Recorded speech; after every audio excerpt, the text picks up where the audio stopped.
এই ভিডিওতে আমি শোনাবো জাতকের 500টি গল্পের মধ্যে একটি সুন্দর ছোট্ট গল্প। তো জাতকের গল্প বলতে কি বোঝায় না, গৌতম বুদ্ধের যে ধর্মমত বৌদ্ধ ধর্ম, সেই বৌদ্ধ ধর্মে প্রধান ধর্মগ্রন্থ ত্রিপিটক। এই ত্রিপিটকে 500টির বেশি গল্প রয়েছে। তার মধ্যে একটি গল্প হলো এই জাতকের গল্প।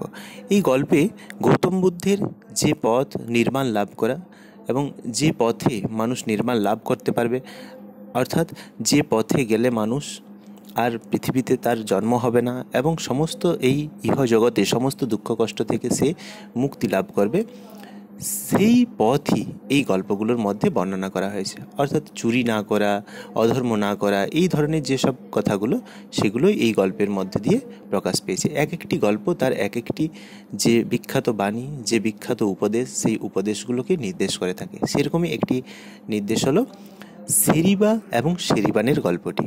আমরা গল্পটিতে দেখতে পাচ্ছি, সেরিব নামে এক নগর ছিল, এক রাজ্য। সেই রাজ্যে বাস করত দুজন ফেরিওয়ালা। একজনের নাম সেরিবা এবং অপরজনের নাম সেরিবান। দুজনের মধ্যে সেরিবা ছিল এক নিষ্ঠুর, ধূর্ত, ঠক, প্রবঞ্চক এক ফেরিওয়ালা। সে লোককে বিভিন্নভাবে ঠকাতো। কিন্তু উল্টো দিকে সেরিবান নামে যে ফেরিওয়ালা ছিল, সে ছিল খুব সৎ এবং ভালো মনের মানুষ। সে কখনো কাউকে ঠকাতো না। তো দুজনেরই কাজ ছিল পুরনো জিনিস কেনা এবং নতুন খেলনা সহ নানান জিনিস বিক্রি করা।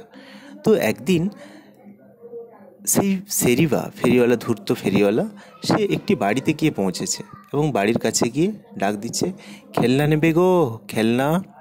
অমনি সেই বাড়িতে থাকা একটি ছোট্ট মেয়ে, সে তার ঠাকুমার সঙ্গে থাকতো। সেই মেয়েটি কাঁদতে শুরু করলো, হ্যাঁ হ্যাঁ হ্যাঁ, ঠাকুমা আমাকে খেলনা কিনে দাও।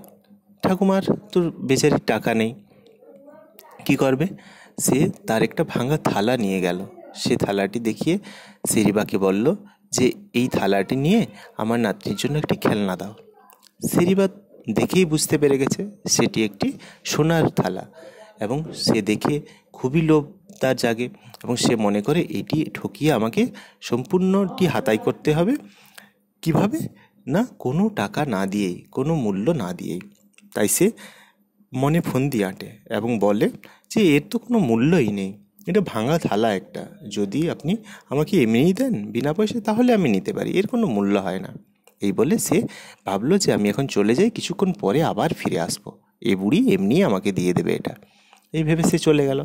তখন কাঁদতে কাঁদতে সে বাচ্চা মেয়েটা সে ভুলে গেল এবং তার ঠাকুমাও ঘরের ভিতরে ঢুকে গেল। কিছুক্ষণ পরে সেই বাড়িতেই এসে পৌঁছায় সেরিবান নামের সৎ ফেরিওয়ালা। সেও এসে ডাক দেয়, খেলনা নেবে গো, খেলনা। সঙ্গে সঙ্গে মেয়েটি আবার বায়না ধরে, ঠাকুমা খেলনা চাই। তা ঠাকুমা আবার সেই থালা নিয়ে বাইরে আসে এবং থালা নিয়ে এসে সে দেখায়।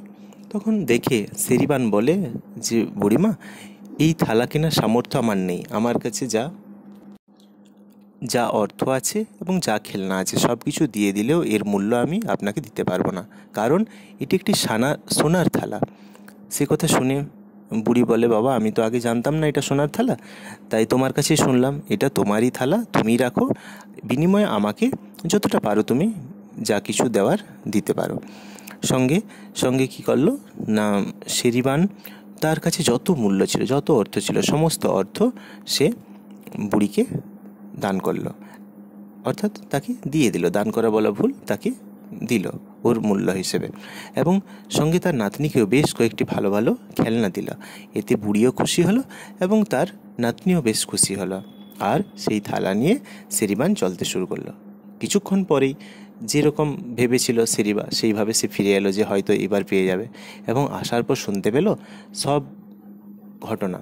সেই ঘটনা শোনার পর সে বুঝতে পারলো যে এটা সেরিবানের কাজ, সেরিবান নিয়ে চলে গেছে থালাটা।